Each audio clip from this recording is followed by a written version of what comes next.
Welcome to everyone who's attending here in person and everybody who's watching and listening online. We're glad you're here. If you're here in the room, welcome to our sauna. This is an extra feature that LCPC provided this year, is this weight reduction sauna for the next 2 hours.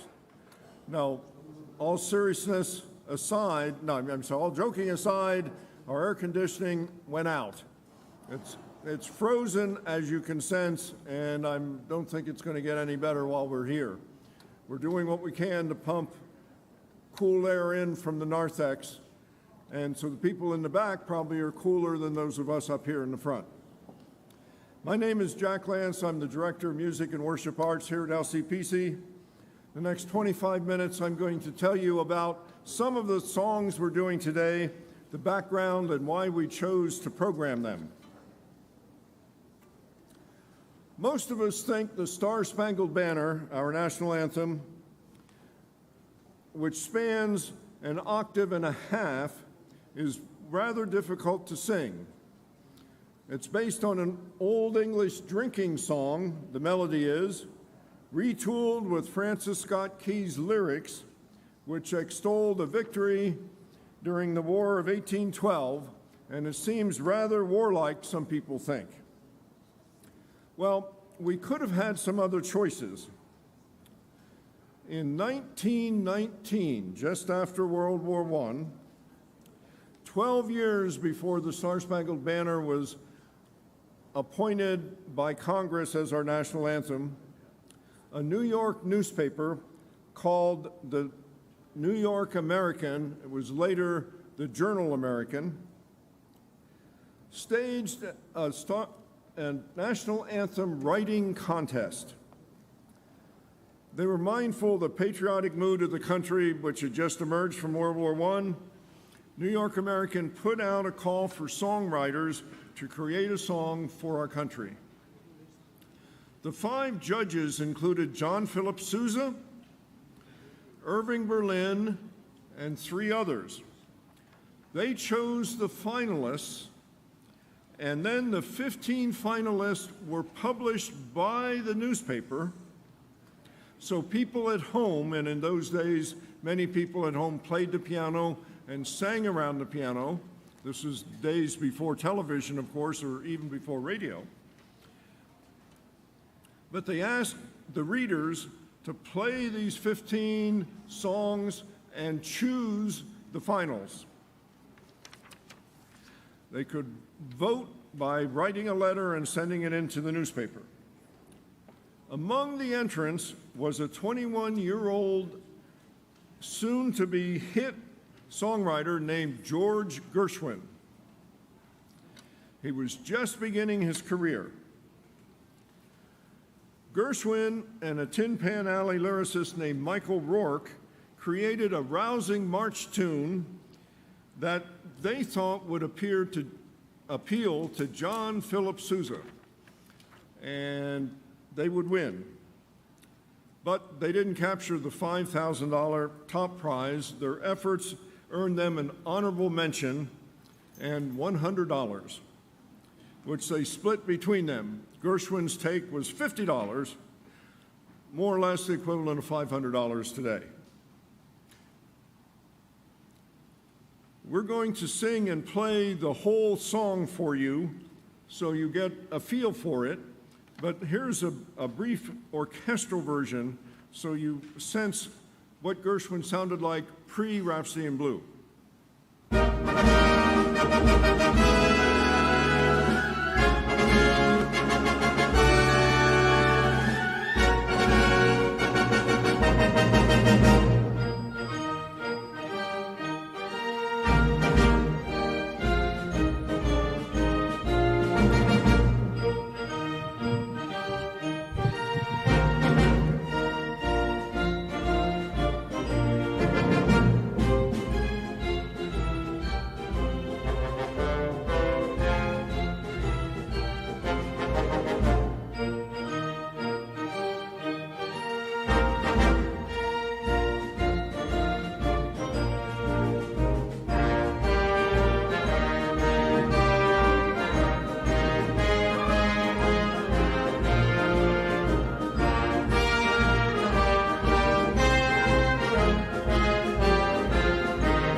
So would you rather sing Gershwin or sing the Star-Spangled Banner?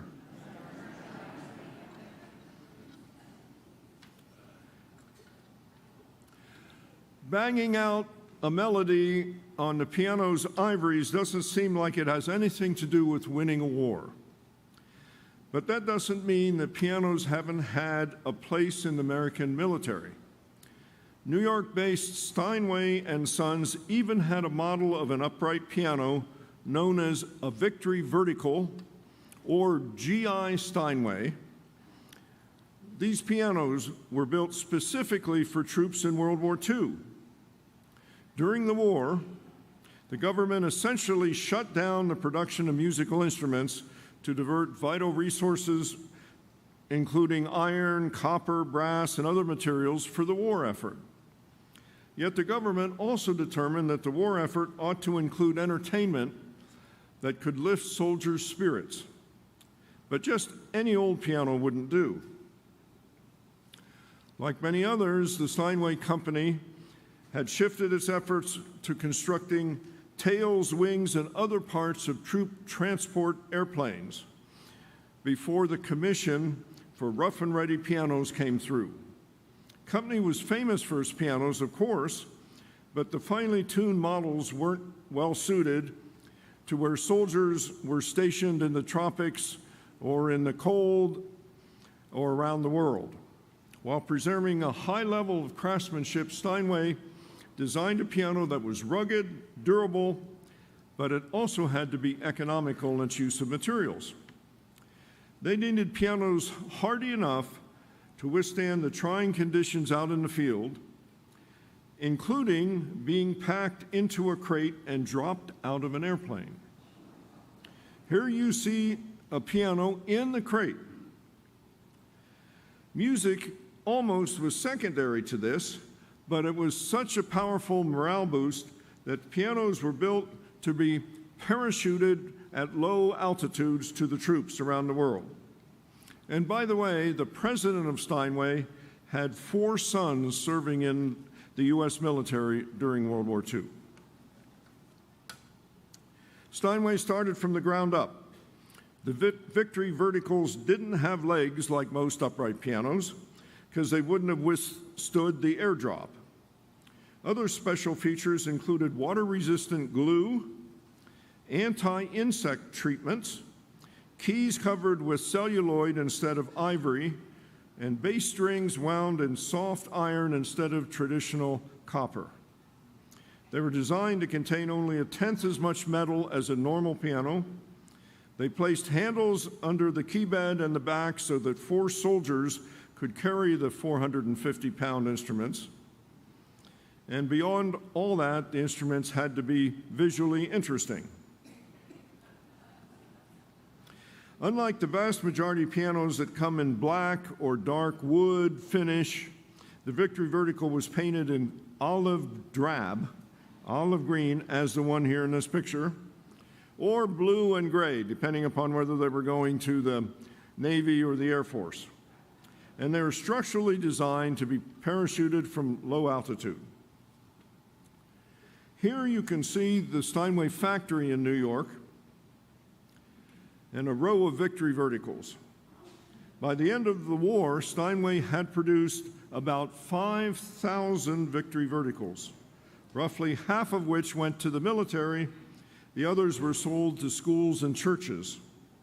The specially designed instruments were an incredible moment for the makers of musical instruments and their resilience through the war years. But more remarkable were the moments of comfort and joy and camaraderie these pianos created in difficult times.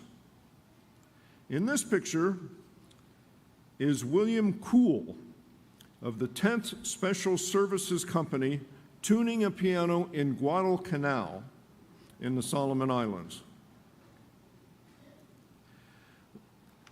When Private Kenneth Cranes wrote from North Africa to his mother back in New York, he rhapsodized about a Steinway's arrival. His letter reads, 2 nights past, we received welcome entertainment when a Jeep pulling a small wagon came into camp. The wagon contained a light system and a Steinway piano. That's the way he spelled it in his letter. Mom, you would laugh if you were to seen it, because the Steinway is not at all like Uncle Jake's. It is smaller and it's painted olive green, just like the Jeep. We all got a kick out of it and sure had fun after meals when we gathered around the piano to sing. The letter was dated May 6, 1943. Private Kenneth Cranes was killed the following week by enemy tank fire. Another photo captures drafty Benjamin Deloche, an operatic baritone who appeared in the U.S. premiere of Alban Berg's opera Wozzeck and sang on many of the world's best stages and opera houses.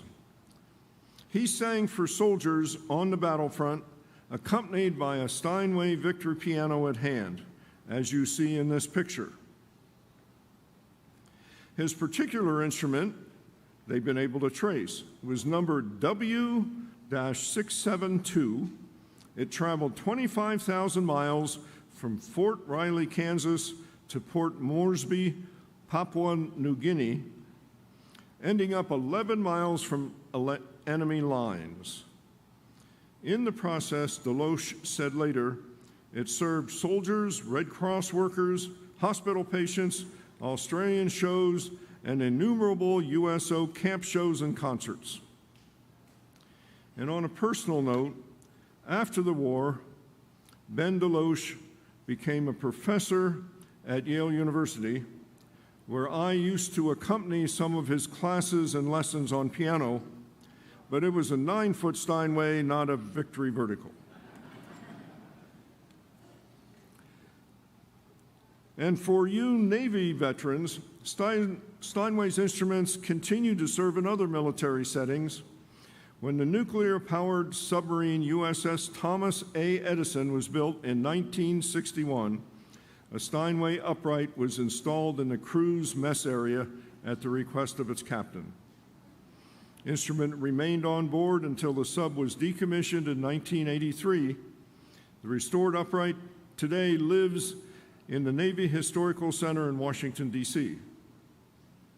And here is a demonstration of a reconditioned Steinway Victory piano in a museum. Notice the olive drab color and the Army star on the side.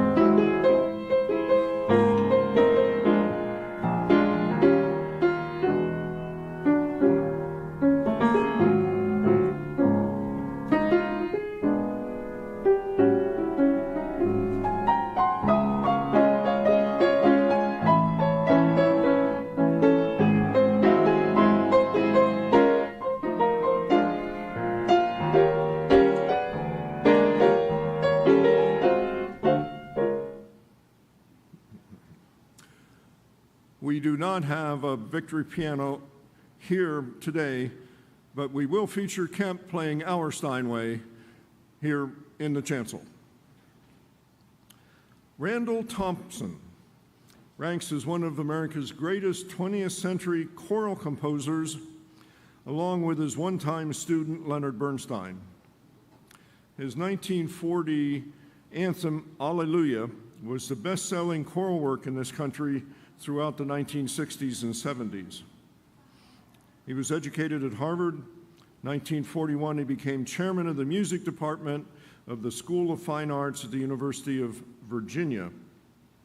1942, the university asked him to compose a work for its April 13, 1943 Founders Day, the 200th anniversary of the birth of Thomas Jefferson. Thomas Jefferson founded the University of Virginia back in 1819. Text of this first movement is from Jefferson's pamphlet, A Summary View of the Rights of British America. The God who gave us life gave us liberty At the same time, the hand of force may destroy, but cannot disjoin them. Text of the fourth movement is from Jefferson's letter to John Adams on September 12, 1821. I shall not die without a hope that light and liberty are on steady advance. The flames kindled on the 4th of July, 1776, have spread over too much of the globe to be extinguished by the feeble engines of despotism.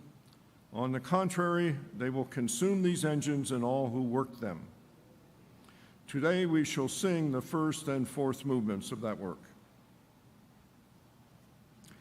And when that work was written in 1943, American public here was just beginning to sense that after 2 years of war, we might be able to win, and we were making progress.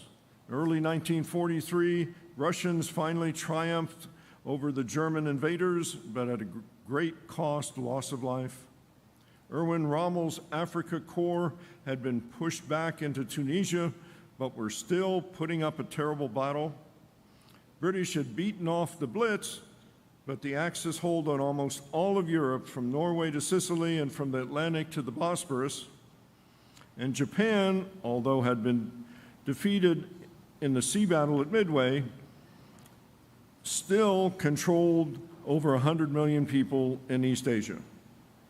At home, there were stringent controls on travel, rationing of food, fuel, civilian defense initiatives. It was feared that Japan would invade the West Coast and Germany would invade the East Coast. And we were single-mindedly focused on manufacturing, agriculture, education, and government, everything focused on the war effort. So this song, this Testament of Freedom, had a very positive reception in 1943, became quite popular and famous within the country. And today, I think we still hold to these principles Jefferson thus espoused. Here is an excerpt by the U.S. Army Chorus and Band.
Ragtime became the first African American music to have an impact on mainstream popular culture. Piano professors such as Jelly Roll Morton played ragtime in the bordellos of New Orleans. What was called polite society then embraced ragtime as disseminated by brass bands, society dance bands, and this was in an era before records, TV, CDs, YouTube, and Spotify. It was just the very beginning of radio. Ragtime emerged as a published form back then in the late 1890s, early 1900s, and people bought the music and played it at home. The popularity for ragtime music boosted sales of pianos, and several decades later swelled the ranks of the new recording industry. Scott Joplin was dubbed the father of ragtime. He composed more than 40 ragtime pieces, ragtime ballet, 2 operas, and today we will present for you the familiar composition, The Entertainer, in an orchestrated arrangement. 39 years ago, January 28, 1985, 45 of the biggest names in pop music, from Stevie Wonder to Bruce Springsteen, came together at a Los Angeles studio to record the charity single, "We Are the World." The list of participants comprises a who's who of the era, including Lionel Richie, Ray Charles, Bob Dylan, Dionne Warwick, Diana Ross, Cyndi Lauper, Kenny Loggins, Kenny Rogers, Smokey Robinson, Michael Jackson. You recognize all these people in this photo. The background of We Are the World, it was inspired by a tune called Do They Know It's Christmas, which was a 1984 charity single in the UK, recorded by some of the most popular British and Irish musicians to raise money to end famine in Ethiopia. The performers were predominantly white. Here in the US, Harry Belafonte, who was a prominent civil rights activist in addition to an actor and musician, he thought that top African American stars needed to produce a similar charity single. "We need to save our own people from hunger," Lionel Richie added. He was trying to get us, the younger group, involved in what was happening in Africa. And of course, they did. Lionel Richie co-wrote We Are the World with Michael Jackson, and Richie credits Jackson for writing the title line, We Are the World. Recording session is interesting, was held January 28, 1985 at A&M Recording Studios in Hollywood. Jackson arrived at 8 p.m., not a.m. Earlier than the others, he recorded his solo section and a vocal chorus for the others to sing along with. He was joined by the remaining USA for Africa artists, in all 44 top singer-musicians. Many of the participants came straight from the American Music Awards ceremony that had been held that night. Sign on the studio doors, very interesting. "Check your egos at the door." Each performer took their position around 10:30 p.m., began to sing. Some of the featured singers also played a key role in producing the song. The recording session was hectic. Bob Dylan was struggling with his line. He was uncomfortable with how packed the room was. He called over Stevie Wonder to help him, and Stevie sat at the piano, sang it the way he thought Dylan should sing it, mimicking Dylan's folksy voice, and then Bob Dylan went on to nail his section. The early hours of the morning, 2 Ethiopian women, guests of Stevie Wonder, were brought in. They thanked the singers on behalf of their country, bringing several artists to tears under the circumstances. The solo parts presented a variety of challenges, but were all successfully recorded that night. Final version was completed at 8 a.m. Song was an instant hit. Tower Records, who normally sold 20 to 30 copies of a record in a day, sold 1,000 copies in 2 days of this song. Most of the proceeds went to USA for Africa. And by the way, USA for Africa is short for United Support of Artists for Africa, which was raising money to end poverty on the continent. And 10% was set aside for efforts to combat homelessness here in the US. In all, the original recording raised $80 million, equivalent of $220 million today. Kenny Rogers wanted to get everybody's autograph. He later said, "Once we sang it all the way through and realized how well thought out it was, we realized it was something special. So I took a sheet of music from the session and started getting people to sign it. Once I started, Diana Ross started. Then everybody was running around trying to get everybody else's signature. The final version is framed on the wall of my house in Atlanta. I even got Ray Charles and Stevie Wonder to sign it. For once, I had the presence of mind to do something like that, and it's one of my treasured possessions. We will do a full-length version in the concert and also show you a video of that recording. And now, I invite the choir and orchestra to join me up here, and I leave you to watch a video entitled "The Start of Sacrifice."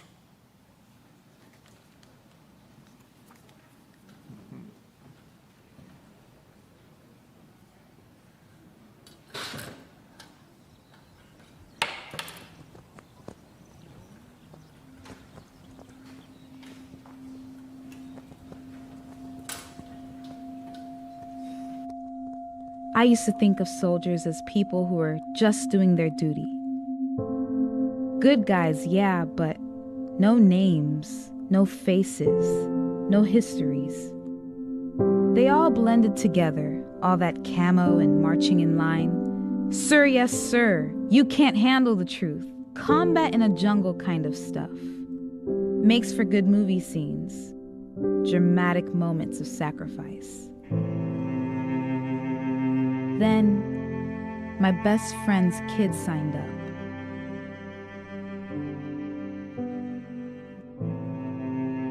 And I stood by watching the start of sacrifice.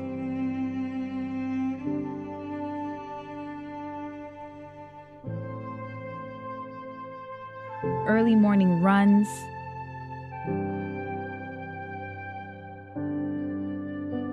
endless drills,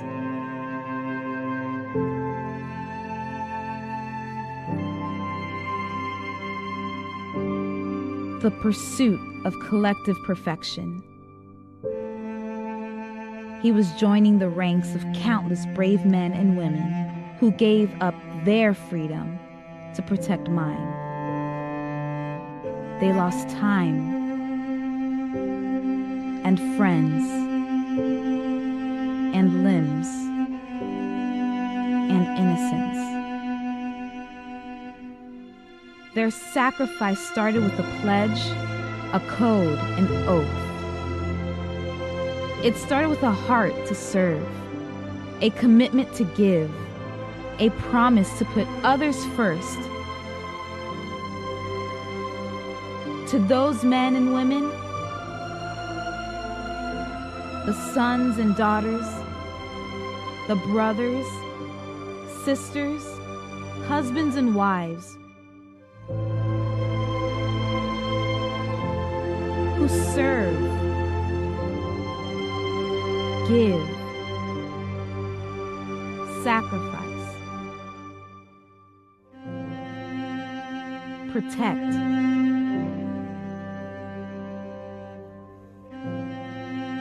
We thank you.